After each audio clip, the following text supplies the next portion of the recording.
지난 시간에는 하나님께서 허락하시지 않았기 때문에 이스라엘이 싸우지 말아야 하는 민족들에 대한 그런 하나님의 명령을 모세가 회고하는 그런 내용을 저희가 살펴보았습니다.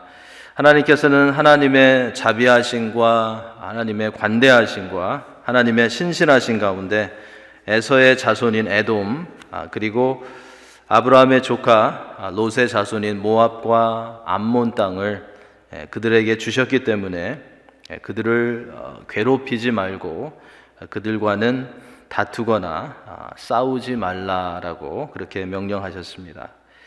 오늘 본문에서는 지난 시간에 보았던 내용과 반대되는 그런 내용이 나옵니다. 이스라엘에게 싸우라고 하셨던 하나님의 명령에 대해서 모세가 회고하는 그런 내용을 기록하고 있습니다. 본문에서는 이 시온 왕국과 바산 왕국에 대한 하나님의 명령과 그 땅의 정복에 대해서 소개하고 있습니다. 오늘 이 본문을 읽다가 보면 하나님께서 멸망시켜라 또 진멸하라라는 그런 명령을 내리셨던 것을 우리가 보게 됩니다. 이것은 이 죄악 가운데 있는 이방 민족을 심판하고 이스라엘의 순수한 여호와 신앙을 보호하기 위한 아주 특별한 그런 케이스를, 아주 특별한 경우를 묘사한 것이었습니다. 그래서 미래에도 그렇게 해도 된다는 것을 하나님께서 허락하신 것은 아니었습니다. 오늘 본문에 나오는 이 사건은 굉장히 아주 특별한 그런 케이스를 다루는 것이라고 우리가 생각하면서 오늘 본문을 보아야지 하나님에 대한 그런 오해가 없을 것입니다. 이스라엘은 이 헤스본 지역을 지나갈 때 그 지역 사람들과 싸우려고 하지 않았습니다. 이 지역은 요단 동편에 있었고요, 아브라함에게 약속하신 가나안 지역에 포함되지 않았기 때문에 모세는 헤스본 왕 시온에게 사람을 보내서 그들의 땅을 큰 길로만 통과하도록 허락해 달라고 그렇게 청했습니다.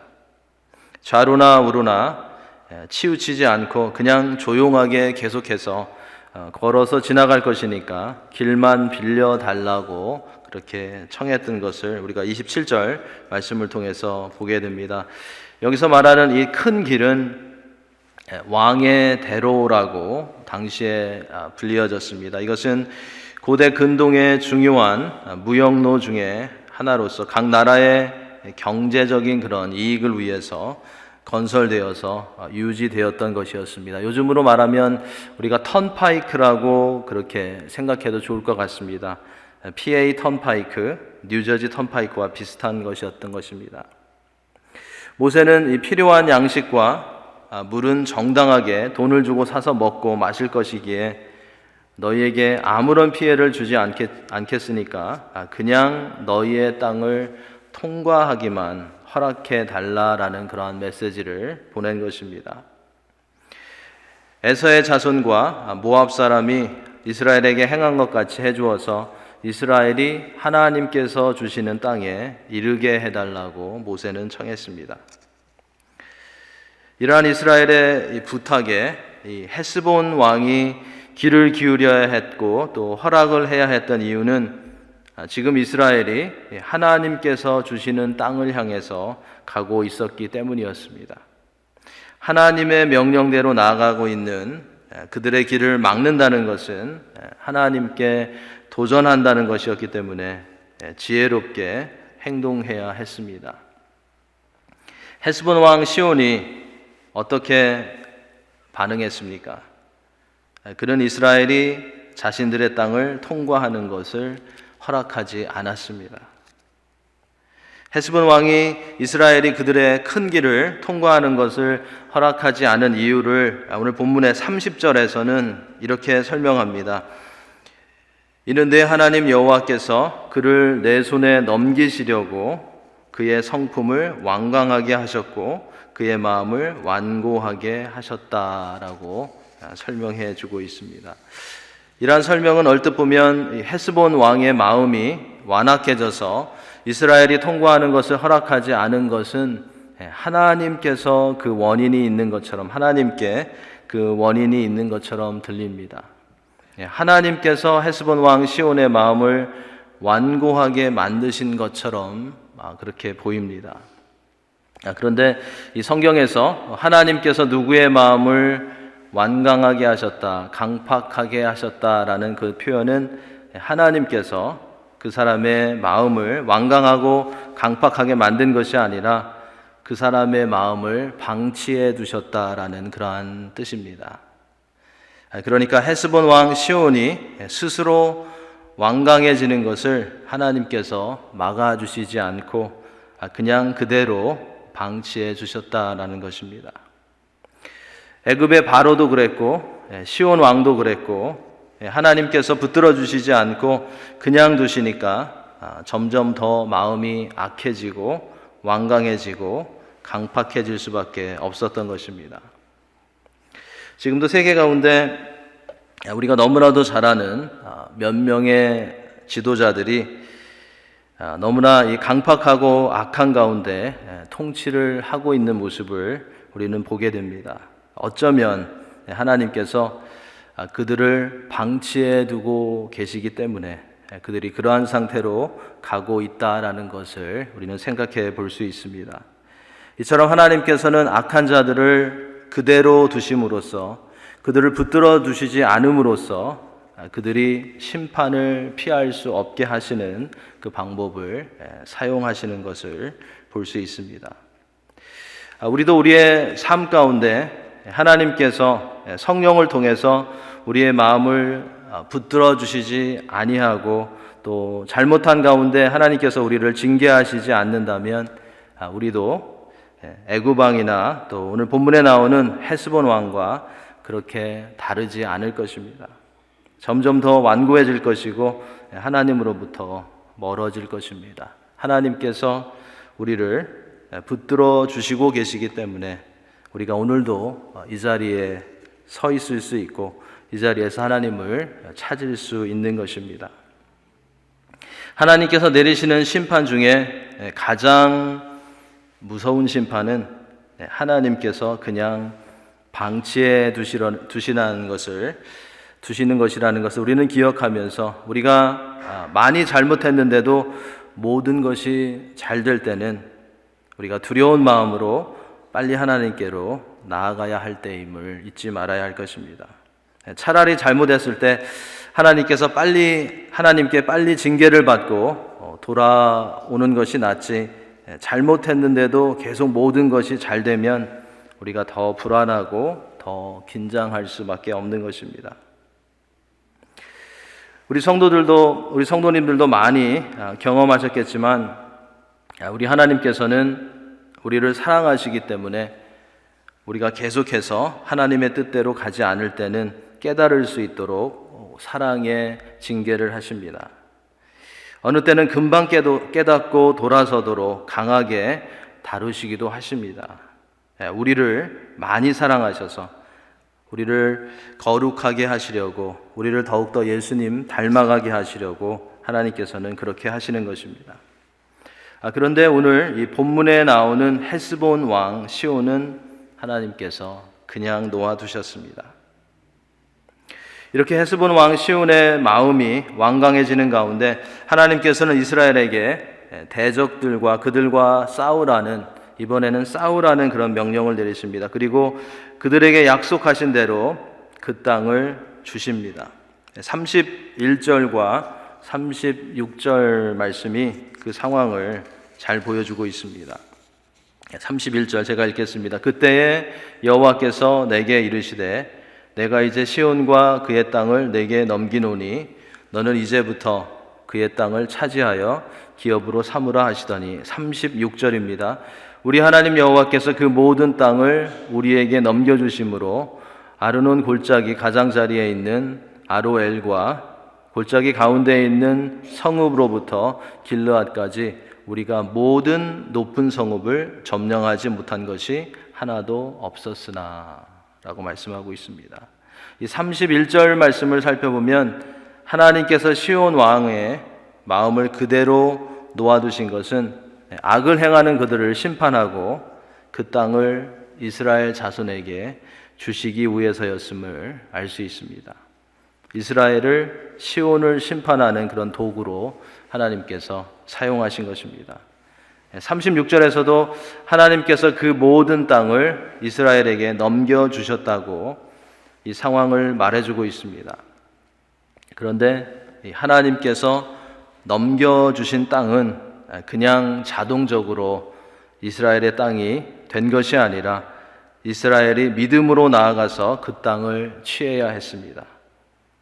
하나님께서는 그 땅을 너희에게 넘기노니 너는 이제부터 그의 땅을 차지하여 기업으로 삼으라고 그렇게 말씀하셨습니다. 너에게 주었지만 이제부터 그의 땅을 차지하여서 기업으로 삼아야 한다고 말씀하신 것입니다. 출애굽 2세들은 이러한 하나님의 말씀을 신뢰하고 하나님께서 넘겨주신 땅을 차지하기 위해서 믿음으로 나아갔습니다.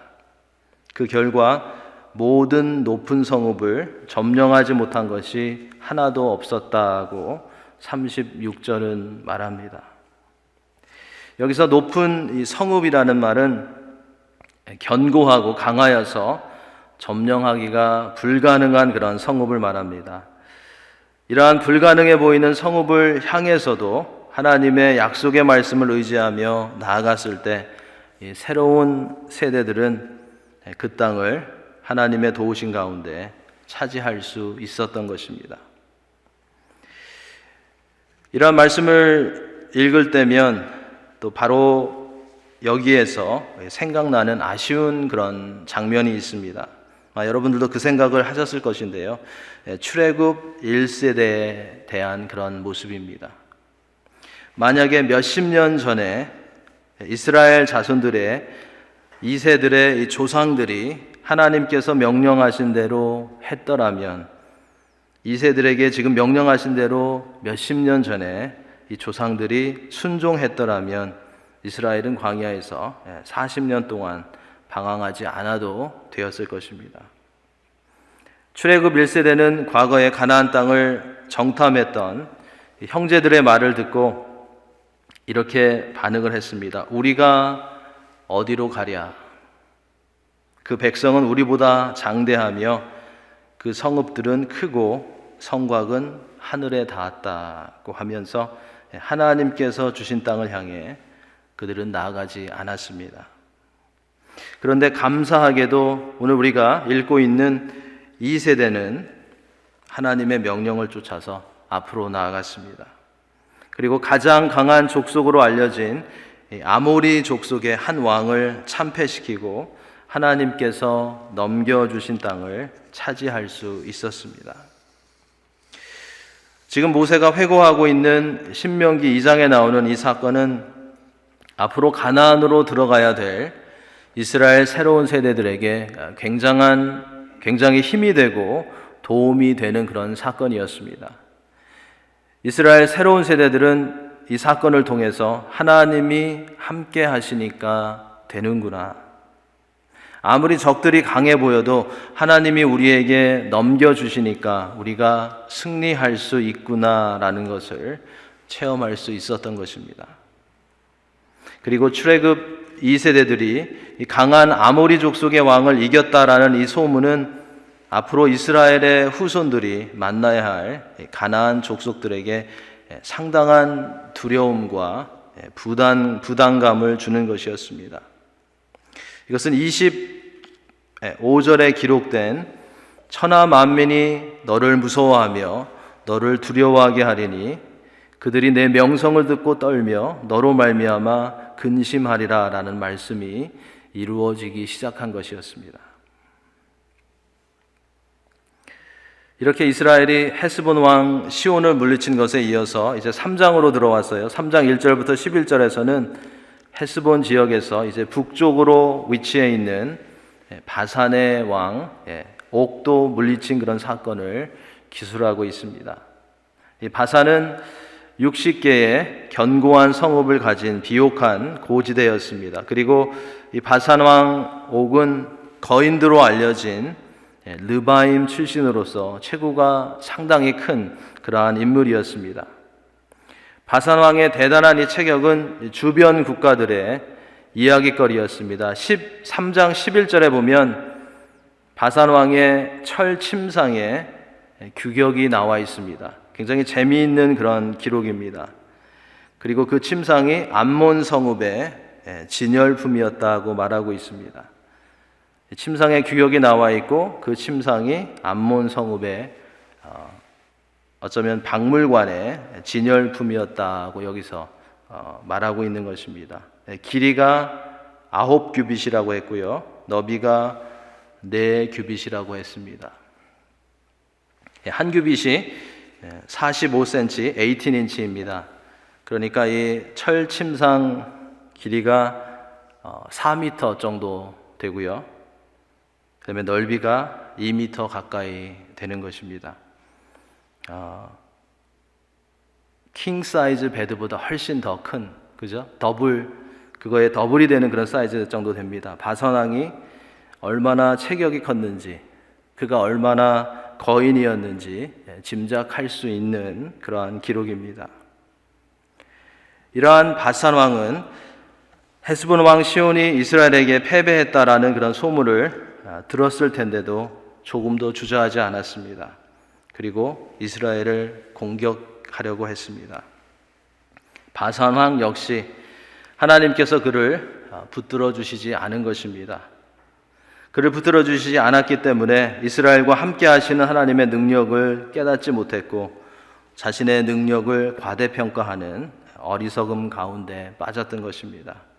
그래서 3장 1절에 보면 바산 왕 옥이 그의 모든 백성을 거느리고 나와서 이스라엘 자손들을 치려했다고 말씀하고 있습니다.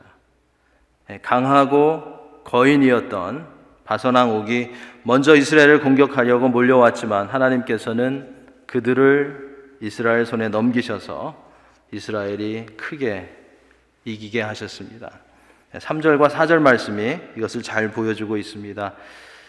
3절에 보면 우리 하나님 여호와께서 바산 왕 옥과 그의 모든 백성을 우리 손에 넘기심에 우리가 그들을 쳐서 한 사람도 남기지 아니하였느니라 라고 기록하고 있고요. 4절에 가보면 그때 우리가 빼앗지 아니한 성읍이 하나도 없이 다 빼앗았는데 그 성읍이 60이었다고 그렇게 설명해 주고 있습니다. 여기에서도 과거의 가데스 바네아에서 1세대들이 하나님께서 주신 땅과 그곳에 사는 원주민들에 대한 말을 듣고 정복이 불가능하다고 결론 짓고 주저앉았던 것이 얼마나 큰 실수였는가를 다시 한번 보여주고 있는 것입니다. 여기서 우리는 하나님 백성들의 승리는 적들이 얼마나 강한가 그렇지 않은가에 달려있는 것이 아니라 하나님이 하나님의 백성들과 함께 하시는가, 그리고 하나님의 백성들이 하나님을 신뢰하고 순종하는가에 달려있다라는 것을 배우게 됩니다. 굉장히 중요한 그런 레슨입니다. 하나님의 백성들의, 하나님의 자녀들의 승리는 적들이 얼마나 강한가 그렇지 않은가에 달려있는 것이 아니라 하나님이 우리와 함께 하시는가, 그리고 우리가 하나님을 신뢰하고 순종하는가에 달려있다는 것입니다.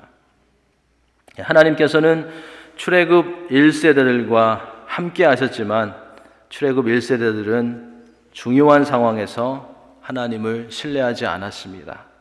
그래서 승리할 수 없었던 것입니다. 하지만 우리가 지금 보고 있는 이스라엘 제2세대들은 함께 하시는 하나님을 보고 그 하나님을 신뢰하며 앞으로 나아갔기에 하나님께서 허락하신 승리를 누리며 가나안 땅을 향해서 나아갈 수 있었던 것입니다. 우리는 어떻습니까?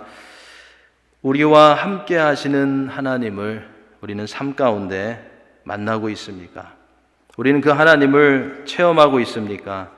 그리고 우리는 그 하나님을 신뢰하며 모든 일에 기도와 간구로 나아가며 하루하루를 믿음으로 살아가고 있습니까? 어떤 분들은 믿음으로 살아간다고 하니까 무조건 내가 계획하고 내가 생각하는 것이 이루어질 것이라고 믿고 나아가는 것만을 생각합니다. 사실은 그런데 그것은 믿음이 아닙니다. 우리가 믿음으로 행한다는 것은 무조건 우리가 원하는 것이 우리의 꿈이 이루어질 것이라고 고집을 피우는 것이 아니라 하나님께서 우리를 통해서 이루기 원하시는 일을 믿음의 눈을 들어서 보며 그것을 이루기 위해서 주님의 인도하심을 받으며 나아가는 것을 말합니다. 우리가 하나님께서 우리와 우리 교회와 또 믿음의 형제와 자매들과 매 순간마다 함께하고 계신다는 것을 믿는다면 우리는 하나님이 원하시는 것이 무엇인지를 항상 찾아야 하고 그것을 위해서 우리를 인도하시는 하나님을 철저하게 신뢰하며 나아가는 그런 성도가 되어야 할 것입니다. 그것이 교회에 속한 리더들과 재직들과 성도들의 숙제가 되는 것입니다.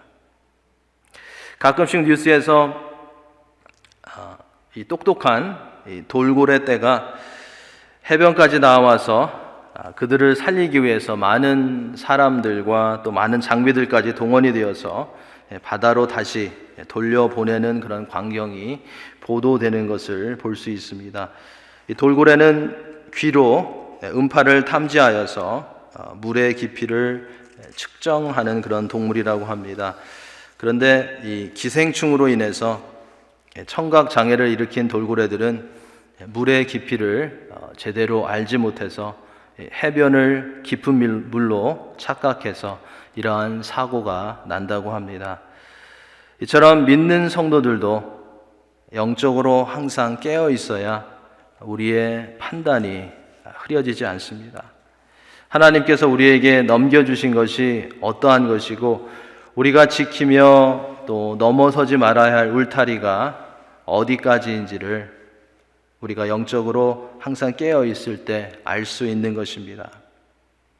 우리의 영적인 판단이 흐려지지 않을 때 우리는 하나님께서 우리에게 주시는 그런 비전을 볼 수 있고 또 그 비전을 이룰 수 있는 꿈을 꿀 수 있는 것입니다. 그렇지 않으면 자꾸만 엉뚱한 곳을 향해서 돌진하게 되고 엉뚱한 곳에 랜딩하게 되는 것입니다.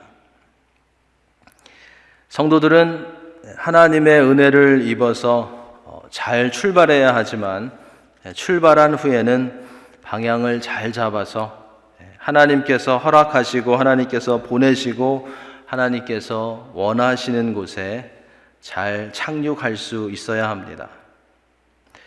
출애굽 1세대는 하나님의 능력을 체험하고 잘 출발했지만 중간에 영적인 판단이 흐려져서 하나님께서 그들에게 주시고자 했던 그런 땅들, 하나님께서 그들에게 넘겨주셨던 땅을 믿음으로 누릴 수가 없었던 것입니다. 하나님께서 주신 땅에 랜딩하지 못하고 어디에서 그들은 멈추었습니까? 광야에서 그들의 삶을 정리해야 했습니다.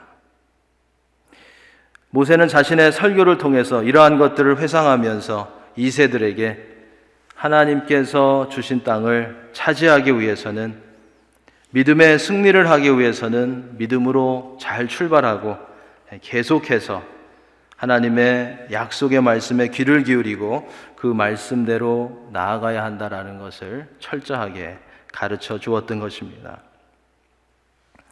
오늘 이 자리에서 그리고 각자의 처소에서 예배를 드리고 계신 분들은 그리고 우리 교회는 하나님의 크신 은혜 가운데 예수 그리스도 안에서 잘 출발했고 믿음으로 달려왔습니다.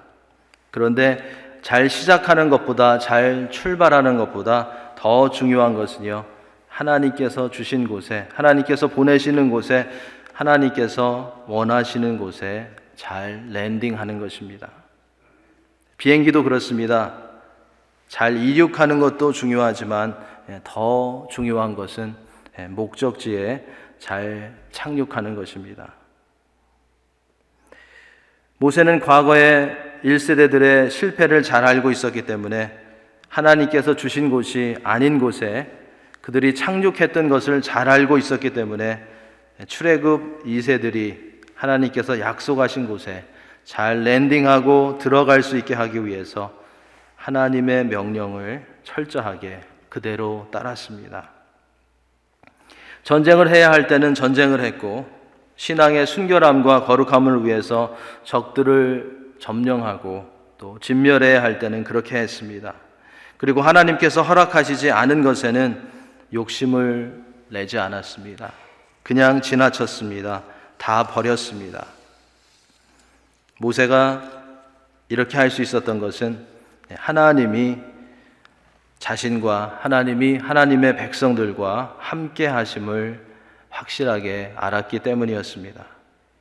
하나님께서 매 순간마다, 매 걸음마다, 매 사건마다, 매 일마다 그들과 함께 하신다는 것을 알았던 모세와 이스라엘 2세 자손들은 거인들 앞에서도, 장수들 앞에서도, 견고한 요새와 성읍들 앞에서도 두려워하지 않았고 하나님께서 주신 승리를 누릴 수 있었던 것입니다. 하나님이 약속하신 곳에 그들은 랜딩할 수 있었던 것입니다.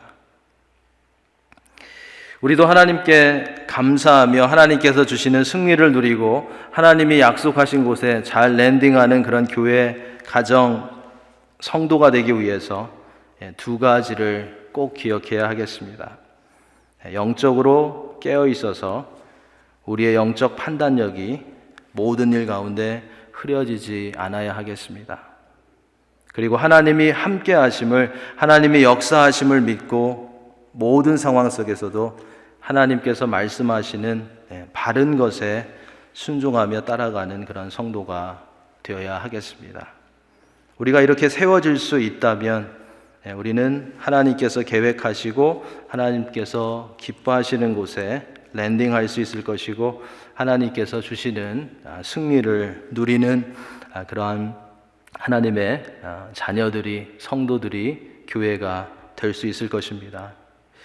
오늘도 말씀을 통해서 우리에게 주신 이러한 영적인 교훈을 기억하시면서 바른 영적 판단력을 가지고 주님의 방법으로 주님이 원하시는 곳에서 잘 섬기시며 하나님께서 주시는 승리를 누리시는 성도님들이 다 되시기를 예수님의 이름으로 간절히 축원합니다.